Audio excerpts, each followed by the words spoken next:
All right, we're live. Hey, Clark, welcome back, and congratulations on the post-wedding, Clark. The pictures look fantastic. Awesome. And Clark told us he had a cigar. All right, here we go.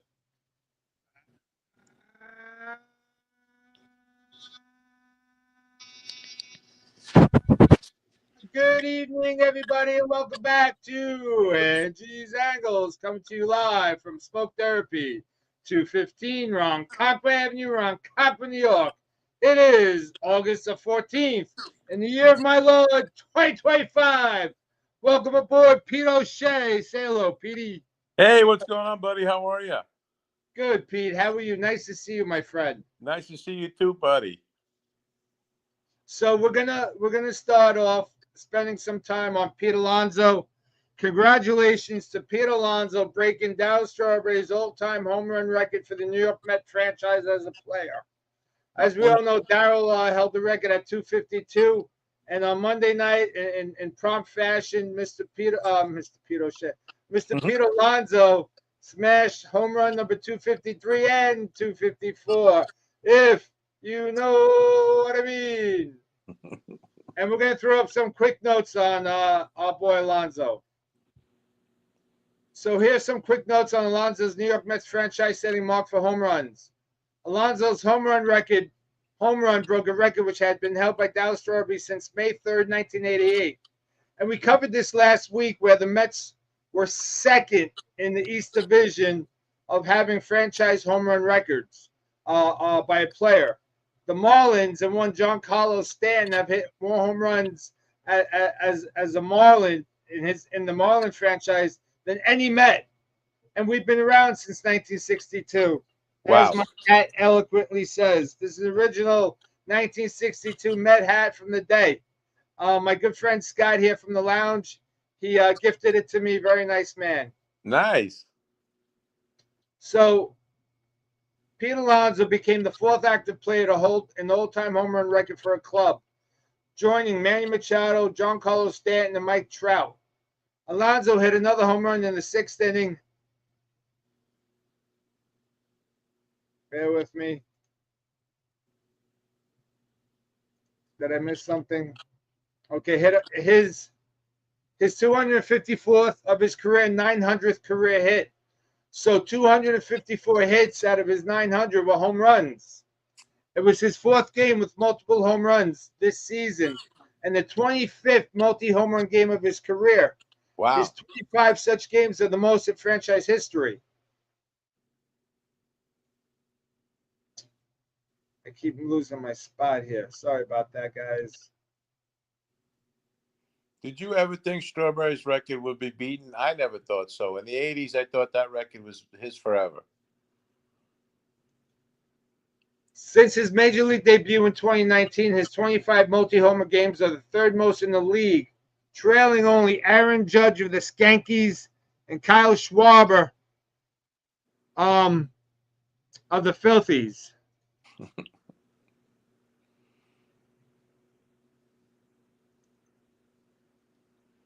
I'm messing up here. Sorry.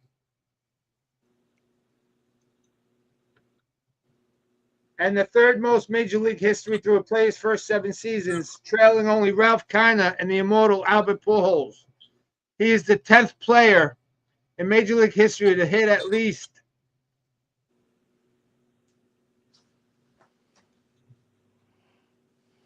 I hit that 254 home runs through their first 965 career games, joining Aaron Judge, Ryan Howard, Ralph Kiner, Harmon Killebrew, Giancarlo Stanton, Juan Gonzalez. Sorry, I'm having troubles.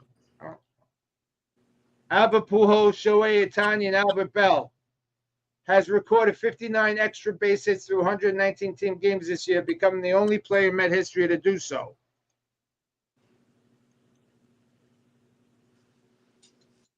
To do so in 2 seasons. Also, 63 extra base hits in 29. He joins Howard Johnson, who had 63 in 89, Hundley 59 in 96, Carlos Beltran in 2006 are the only other players to record as many base hits.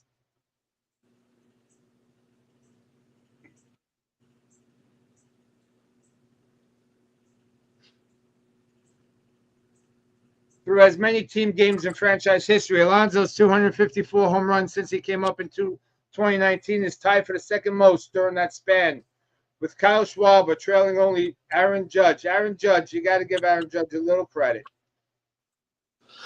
It's a pretty good company he's keeping, Alonso. That's the top of the top right there. Not too bad. I got Harold Sanderson joining us, Pete. What's up, Harold? How you doing, buddy? Clark and Harold and you, Pete, make me try interstatal. That's an Angie's Angles original. And here's Harold Atkins making us quadruple. So Harold Atkins wants us to say, don't give Manfred any ideas. Clark, he would take a simple idea and screw it up. Clark said, why are there even divisions in baseball now? With the advent of the balanced schedule, there is no need for divisions. They should take the best teams by record, not by division. Take it easy. The division has always been, in the modern day baseball, a thing, Clark. I like the divisions. Well, you got the regionalness of it. The teams that are closest to each other have rivalries. You don't want to destroy those rivalries. Right. We to take the best three teams in the American League and the National League, you got teams like Pittsburgh and Montreal and Washington Nationals and the Marlins to an extent that don't really compete. The Colorado Rockies, so those teams really are a non-factor. So that therefore I think keeping in the proper divisions is appropriate. I agree. I think they should also adopt the rules like they do in European soccer. And if the Rockies and Pirates don't try hard enough, they should be forced to play in AAA next year until they decide they're willing to put some money into the game.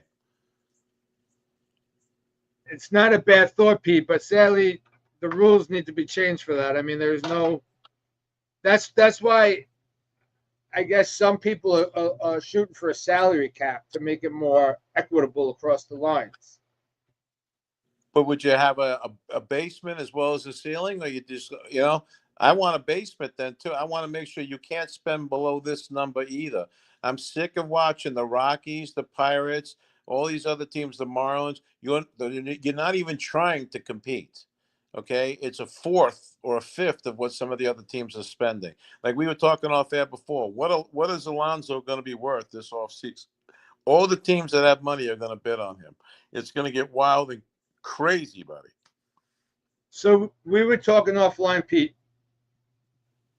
Optically, I don't see how the New York Mets can let their most prodigious home run hitter in franchise history and a homegrown talent, i.e. a la Darryl Strawberry, leave. Now, Darryl left on different terms and scenarios, right? He got caught up with the drugs. He was battling his addiction. He got into some trouble off the field, et cetera, et cetera.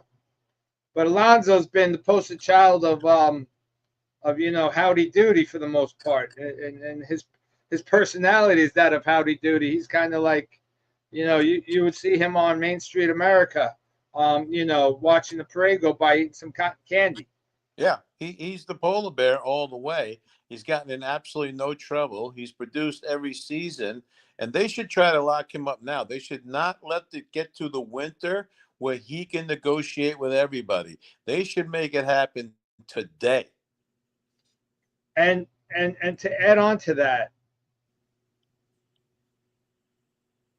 don't mistake his homegrown upbringing as getting a discount. Don't come to the table with a bag of donuts when you got eclairs off to the side, if you know what I'm talking about. Which is what they did to him this offseason, and why he signs a 2-year deal with a one year opt out because of that reason. You're not going to get away with it again now, as he's going to be second or third in the MVP balloting. You let it get to the winter, and all the teams that have money can put money up him. I'm telling you, it's going to get out of control. I told you off air, 6 years, it could be as high as $300 million. Yeah, I can't see that happening, Pete, and we're going to disagree on that. I can't see the Mets throwing $300 million because now between Soto and Pete, you're going to have $1 billion payroll right there. So But I how do you don't. say to Pete you can't get it after you gave it to Soto? How can you tell Pete he can't get it now? Like you said, you would have the worst PR nightmare if you let Alonso leave right now. Yeah, I think with Pete, I think a 6 year 250 with an option year. All right, Uh, so go the option year on the 7th, and maybe we front load it. We front load it, give him 50 million for the first three, and then pare it down. Give him his money up front. Something like that could work. You know, he's going to get paid because let me tell you something. If he hits the open market this offseason, it's going to be deadly for the Mets. They'll have very little chance of getting him back if that happens. If they have to compete with the Dodgers, the Yankees, the Mariners, everybody else that's a competitive team, they will have a very little chance of getting Alonso back. The one thing that Alonso brings to the table that's a little bit more tangible is that his defense is absolutely on point. He saved Beatty, Vientos, Lindor multiple times at first base. Yeah, he He's sure does. shown to be nimble, adept. Uh, his pick rate is phenomenal. So Pete definitely has improved on his defense. I think he's improved his focus. Let's call it focus, right? Maybe not coming off that big contract that he was expecting. Um, I think the fire was burning his belly. Let's just say it added another fire. Maybe he added a candle or two to the belly. Here's what I'm hearing from the people I know who know the Mets. He was getting a little bit lackadaisical last year, both with his swing and his defense. Now, he knows each pitcher on the Mets. He studies. He's in that film room. He's working his butt off. He's in the swing. He's in the cage all the time. Yes, he's got a chip on his shoulder now. They did not treat him very well this offseason, and you know that. For all he's done for the franchise, he did not get a fair deal. I can't disagree with you, Pete. And here's a little trivia. Take Marte out of the equation because he's played a handful of games. Who's leading the Mets in average? Pete Alonso. Pete Who would have thunk it? Alonso. Who would have thunk it? Okay. With the And likes again, of Nimmo, McNeil, Soto, Lindor, it's Alonso leading the Mets in batting average. and watch his approach at the plate now. He's keeping his shoulder and head in. He's going to right field with regularity and back up the middle. He wasn't doing that last year. He was pulling everything.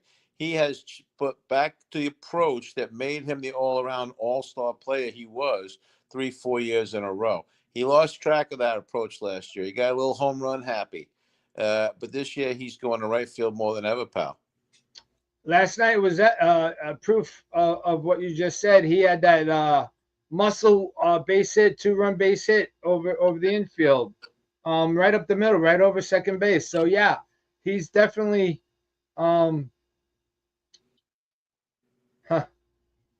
So our good buddy Kevin Elliott down in Hollywood, Florida, is calling bullshit on us, Pete.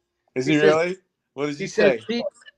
Pete played the Mets last year and no one took the bait. Pete didn't play the Mets, Kevin. If you want to say his agent played the Mets, okay, sure. And if you want to say the player ultimately controls the decision-making process, sure, that falls on Alonso. But Alonso wasn't playing games with the Mets. I truly believe in my heart that he wanted to be back.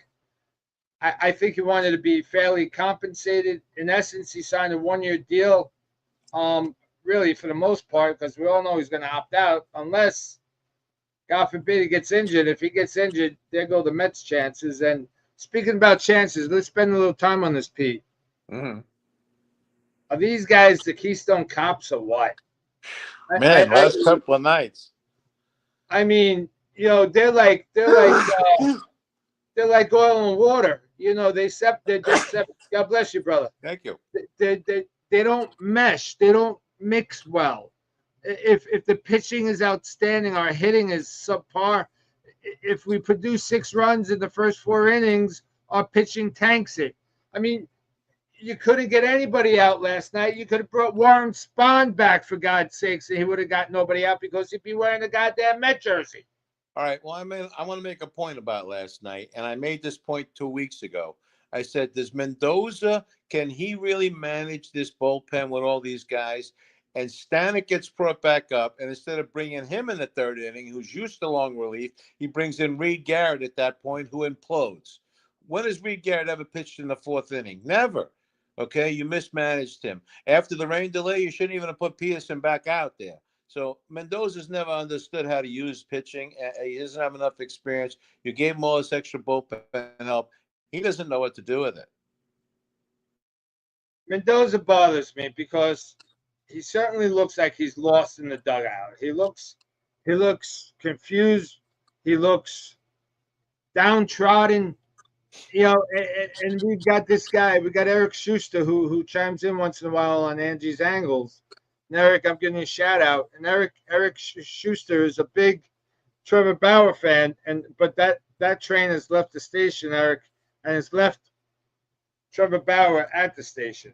He's not on the train, buddy. So Trevor Bauer's career in the major leagues is over. Never going to happen. We need to get off of that bandwagon. But Eric brings up a valid point. He wants Wally Backman in that dugout. No, I'm not opposed to that. As long as we vet him and all this domestic violence stuff is proven to be inaccurate or not true.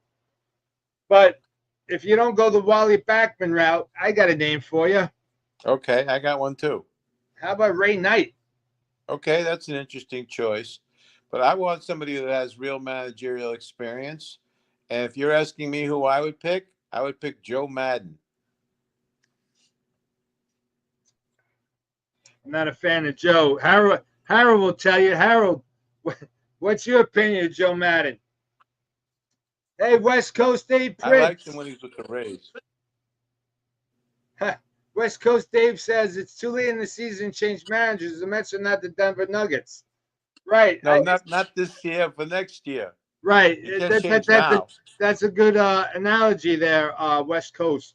The Nuggets fire the guy going into the playoffs that got him to the playoffs 3 years in a row. Go figure that one out. Did the same thing. Yeah, we can't. West Coast Dave, we can't bring Buck back. Can't do it. He had his opportunity. He too disappointed me to an extent. I mean, I don't think there's a smarter man in baseball than Buck Showalter when it comes to the game of baseball. However, he didn't really. I don't want to call it luck his first year, but he certainly had everything go his way the first year, and then he spit the bit. We need somebody that's going to have some pizzazz, some oomph in that dugout, in the clubhouse. He needs to hold these guys accountable. If you don't run out of play, we need a thinker. We need somebody that's willing to do a hit and run, the suicide squeeze, bunt the guys over like Peter said on a couple of shows already. Yep, definitely. I don't think Mendoza is the man long term. I really don't. I think he's in a little over his head. And can we stop with the first year managers? I mean, from Callaway to Randolph to Mendoza. I mean, can we get a manager who's got, a couple years under his belt? The failed Beltran experience. Yeah, I mean, we had Beltran all signed up, and then we found out he was a cheater and the ringleader, not for nothing. Yeah, nice vetting process. Good job on that. Yeah, something's got to give with these guys. I mean, Peterson looked unhittable for 3 innings, and then he couldn't get out of his own way, and he was frustrated. I'm always of the opinion if there's a rain delay, you got to take the starter out. You can't ask him to go back in after a rain delay. Yeah, did they? I think it was a delay. I think the game was delayed. I think once it started, they played. Oh, is that right? Okay, but Yeah, I don't still think all the they had same. the rain delay. You're right. It's hard for any of our Mets pitchers to get past 4 innings. Senga didn't get past the fifth inning tonight again. We have nobody that eats innings on our roster. You know, hey Joseph, thanks for signing on. I appreciate you, Joe. Give us a little rundown where you're from, Joe. Hey, Joe. Thank you. Let's put Joe on the big screen. Give him a little shout out. What's He up, says, Joe? yeah, play some small ball manufacturer runs. I agree with you. We've been saying that for weeks. Learn how to situational hit, more stolen bases, more bunting, manufacture runs. Okay, Harold, you don't want me to kill you. How about if I ban you from the show? Get out of here with Joe Girardi. Get out of here. Joe Girardi, he's a fraud, Harold. He's a fraud. Oh, that's too funny. Joe Girardi. You're Joe killing me, Harold. He's from Brooklyn. Thanks, Joe. I appreciate you being on the show. Welcome, Joe. And feel free to chime in, Joe, at any time.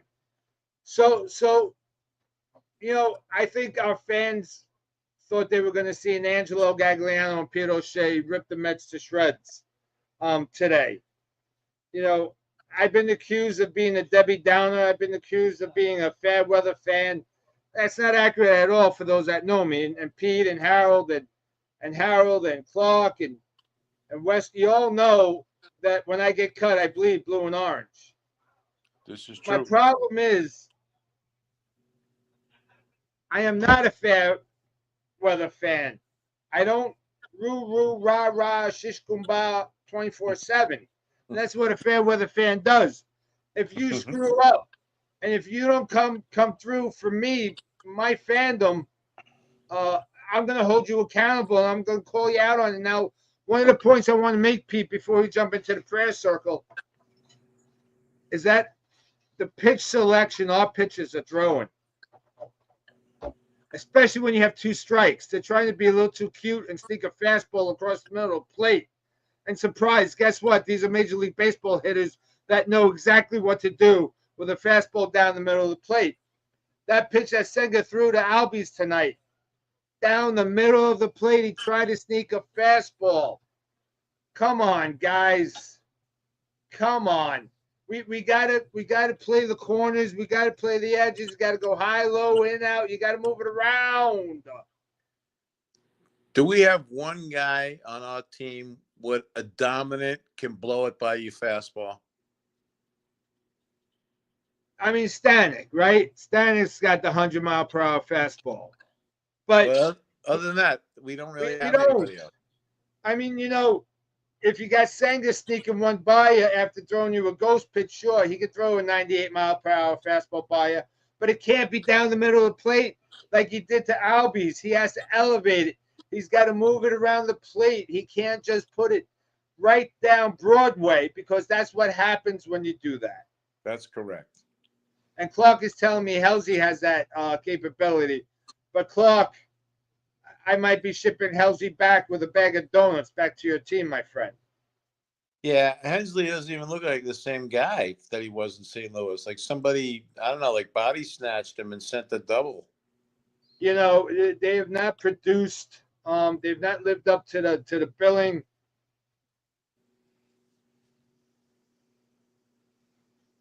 Yeah, Ray Knight was a manager, Harold. Yes, Ray Knight managed, without a doubt. But it might have been a fleeting moment. But we need that time, that kind of spunk. We need a manager when Pete Alonso gets hit for the 110th time this season to run out of the dugout and challenge the pitcher himself. That's what we need, and that's what a Wally Backman-ish type of manager will do. And who's not running behind the manager, backing him up? You gotta fire up this team. This team looks like they're going through the motions. I agree. Yeah, I mean, Clark, if Sweet Lou Piniella was not 190 years old, I'd nominate him to be the manager of the Mets in a nanosecond. Did I ever tell you I met him once? You didn't tell me. Yeah, I met Lou Piniella once. I went up to him. I said, so I used to watch you play when I was a kid. And he said, so you're old too, huh? That's funny. Guys, before we hit the press circle and to end the show, I wanted to go through. We started this last week with going through the divisions with the home run leaders for each team. So let's do that right now. Okay. So we got the National League Central. So we'll go bottom to top. The Brewers are in last place with the home run. So what we do is we take the player and the years that they played with that specific franchise, and those home runs only count on when they play for that franchise. So the Brewers, we got the cheater Ryan Braun at 352, the immortal Robin Yount at 251, and questionable Prince Fielder at 230. Coming in next are the Cincinnati Reds, where we have, believe it or not, out of all players that Cincinnati's ever produced, Johnny Bench leads the Cincinnati Reds in all home runs as a franchise player with 389. Joey Votto's got 356, and Frank Robinson's got 324. Tied for second are the Cardinals and the Pirates. For the Cardinals, we had Stan the Man with 475, followed by Albert Pujols 469, and Ken Boy at 255. And as we know, Albert Pujols achieved 700-plus home runs. We were covering that countdown last year. The Pirates, Willie Stargell 475, Ralph Kiner had 301. And Ralph, we could win with you or without you, so take the money we're offering you, one Branch Rickey would say to him. And then we got Clemente at 240. Coming in first, Harold, you should be very pleased and happy with this. However, sadly, was also by a cheater. Won Sammy Sosa 545 home runs as a Chicago Cub. Ernie Banks, let's play 2, 512. And the immortal Billy Williams coming at 392. Next week, we'll handle the National League West. And we'll have the 3 players. I just thought this is some fun facts to show you where we're at with the home run leaders on the particular teams. Who was Cincinnati's leader? We had Johnny Bench, 389. Wow, okay. Yeah, it's amazing, right? Yeah. Ken Griffey, I would have thought. Maybe Tony Perez. Maybe, I don't know. Yeah, no, Johnny. Okay. So Griffey obviously played a handful of years in Cincinnati. Yeah. Then he went to the Mariners, back to Cincinnati. All right, this week's prayer circle. All right. We got Harold Sanderson. We're praying for Dawn Squared, your wife and your co-worker, and your brother-in-law Frank, who's recovering well. Harold Atkins, we hope that the oral surgery is all done and that you're back to you could put away the milkshakes and start eating hard foods. Terry Sanchez, we're praying for your mom's legs and have your mother-in-law and your uncle in our memories. Antoinette Brooks, we're praying for your brother Mike, who's in need of a kidney. Sister-in-law who was in a bad car accident. Our good friend Lynn in the smoke therapy lounge. Sadly, we asked for prayers last week for baby Ashton, and I'm really sorry to say that baby Ashton is now with the Lord. He did not survive his challenges, and the Lord decided to take him back into his arms. Clark, we're praying for your son-in-law Colin and his wife Christina, no longer soon to be. Congratulations on the Altman family. Linda Stein wants us to give a big prayer for peace on earth for humanity. We're also praying for yourself and your dad. Scott Tobias, your wife and your mom and your family surviving that horrific car crash. Mark Brooks, my brother from another, we're praying for you, sir, that you remain vertical. We don't need you horizontal, my friend. Kevin Elliott, we're praying for your health challenges. The Krause family, Aubrey, that her cancer remains in remission. Deb and Lee down in Maryland, we're praying for you guys. Marianne Bello, my good friend from high school, we're praying for your mom, young lady. Larry Levy, While we might not agree with politics, my friend, we include you in our prayers that your wife remains in remission with her cancer. Mr. McGowan, sir, we have your 6, my friend. Ralph, continued healing. We need to see you back at the smoke lounge. We're not going to leave you off, Pete and Shani and family, on your new venture in life down in Florida. The tan is going, the pool is swimming, and life is good for the O'Shea family. Thank God. Amen. Long overdue, my friend. Yes, sir. And Tom, another good friend from the Smoke Therapy Lounge, wound up with some severe pneumonia. He's hoping for a release date of Saturday out of the hospital, so we're sending up prayers to him. You got anybody, Pete? Well, both of our sons are having babies. We got one coming now here in September and another one in January. So 2 new babies coming. Oh, congratulations. We'll keep them in our prayers, my friend. Yeah, I'll be a 4-time grandparent at that time. 4 of them. Well, we got to put this on the big screen because it's big news. Brad is doing well. This is Clark's brother-in-law. We was just here this past weekend for our son's wedding, and he's completely cancer-free.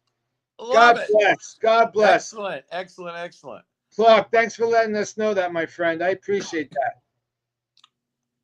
All right, this been Angie's Angles, come to you live from Smoke Therapy, 215 Ronkonkoma Avenue, Ronkonkoma, New York. Pete O'Shea, say the closing remarks, my friend. Let's go, Mets. Let's go, Mets. Good night. God bless. We love you. We love you.